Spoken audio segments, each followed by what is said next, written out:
আসসালামু আলাইকুম। শিরোনামে আমন্ত্রণ জানাচ্ছে আমি খুরশেদা কাকুলি।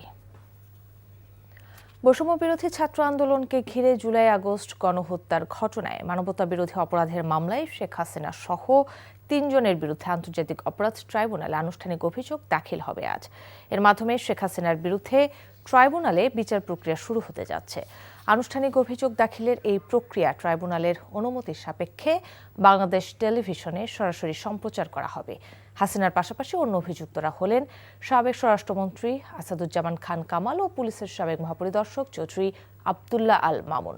ট্রাইব্যুনালের কার্যক্রম বাংলাদেশ টেলিভিশনে সরাসরি সম্প্রচারের কথা রয়েছে।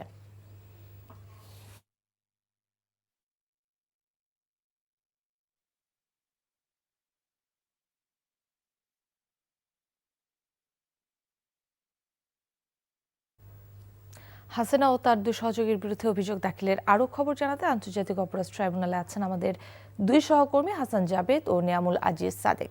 প্রথমে যাচ্ছে স্পেশাল করেসপন্ডেন্ট হাসান জাবেদের কাছে। জাবেদ, হাসিনা ও তার 2 সহযোগীর বিরুদ্ধে অভিযোগ দাখিলের কার্যক্রম কখন শুরু হবে?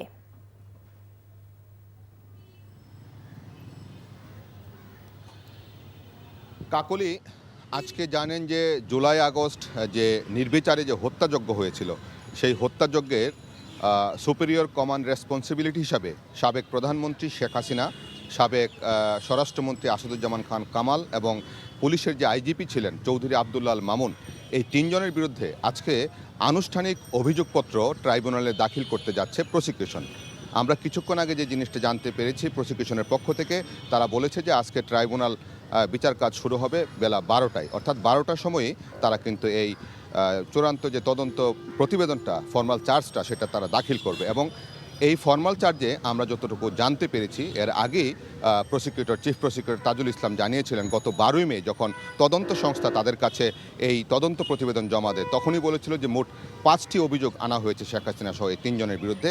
5টি অভিযোগের মধ্যে এই হত্যায় প্ররোচনা, নির্দেশদাতা, পরিকল্পনাকারী, উস্কানিদাতা সহ মোট 5টি অভিযোগ আনা হয়েছে। এবং সারা বাংলাদেশে চিফ প্রসিকিউটর বলেছিলেন যে 1400-এর উপরে যে হত্যাযজ্ঞ হয়েছে, প্রত্যেকটা হত্যার দায় এই শেখ হাসিনা এড়াতে পারেন না এবং তার নির্দেশক্রমে এই হত্যাযজ্ঞ সংঘটিত হয়েছে। কাজেই তার এই বিচারটা তারা সুস্পষ্টভাবে অভিযোগের প্রেক্ষিতে বিচারটা সম্পন্ন করতে চান। এবং আজকে আনুষ্ঠানিক অভিযোগ দাখিলের পর অভিযোগ আমলেও আজকে নিতে পারে। তারপর যেটা হবে, অভিযোগ গঠনের উপর শুনানি হবে। অভিযোগ গঠন করার পর যখন বিচার শুরু হবে, ওইটাই হবে আসলে আনুষ্ঠানিক বিচার শুরু।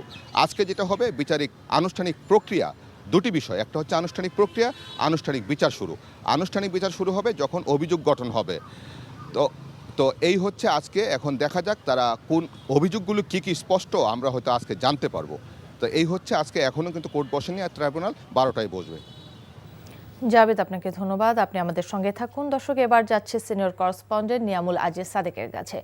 সাদেক, আদালতের কার্যক্রম তো দেশে এই প্রথমবারের মতো টেলিভিশনে সরাসরি সম্প্রচার করা হচ্ছে, তো মানুষের প্রতিক্রিয়া কেমন দেখছেন আপনি?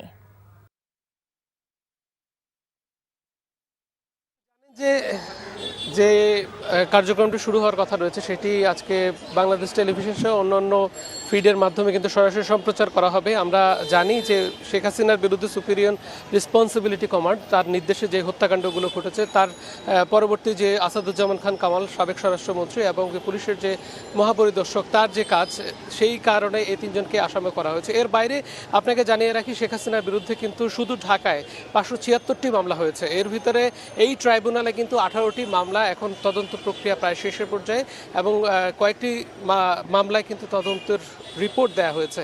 আমরা জানি যে শেখ হাসিনা কি সুপিরিয়র রেসপন্সিবিলিটি কমান্ড করে আসলে অন্যান্য যে মামলাগুলো রয়েছে সেই মামলাগুলোও দেওয়া হয়েছে। তার মধ্যে রাজনীতিবিদ রয়েছে, মন্ত্রীরা রয়েছে সাবেক, এবং আমলারা রয়েছে। এবং এই জায়গায় কিন্তু আমরা যেটি শুরু থেকে বলে আসছিলাম যে সরাসরি যে সম্প্রচার, সেই সরাসরি সম্প্রচারটি সারা বিশ্বের কিন্তু 20টি জায়গার বেশি হয়েছে। আপনি জানেন যে মিশরের হুসনি মোবারক থেকে শুরু করে, মিশরের মুরসি থেকে শুরু করে এবং সাদ্দাম হোসেন থেকে শুরু করে জুলিয়াস আসাঞ্জ, বিভিন্ন জায়গায় কিন্তু এই ধরনের ঘটনাগুলো আমরা দেখেছি, যাদেরকে সরাসরি সম্প্রচারের মাধ্যমে দেখানো হয়েছে যে বিচারিক কার্যক্রমগুলো, সেখানে যে কৌশলীরা, বাদীর কৌশলী কিংবা সেখানে প্রসিকিউশন যারা আছে তারা কি কথা বলেন, সেগুলো কিন্তু সুস্পষ্টভাবে ব্যবস্থা করা হয়েছে বলে আমরা জানতে পেরেছি।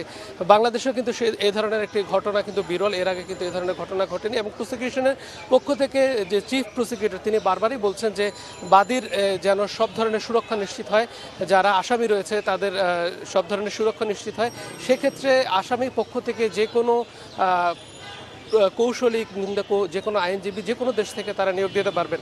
তো এখন পর্যন্ত শুরু হয়নি মামলার কার্যক্রম, আপনাকে নিশ্চয়ই পরবর্তী কার্যক্রম জানিয়ে দেওয়ার চেষ্টা করব। সাদিক, ধন্যবাদ। দর্শক, আন্তর্জাতিক অপরাধ ট্রাইব্যুনালের খবর জানাচ্ছিলেন আমাদের সহকর্মীরা।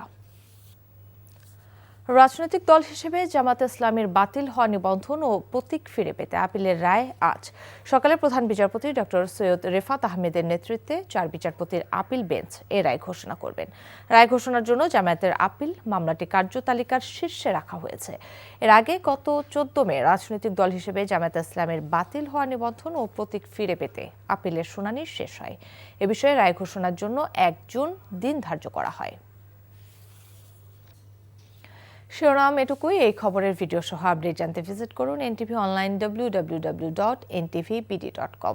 এছাড়াও এনটিভির জনপ্রিয় সব অনুষ্ঠান ও খবরের আপডেট জানতে ভিজিট করুন আমাদের ইউটিউব ও ভেরিফাইড ফেসবুক পেজ। 12টায় মধ্যাহ্নের খবর দেখার আমন্ত্রণ রইল। ধন্যবাদ সবাইকে।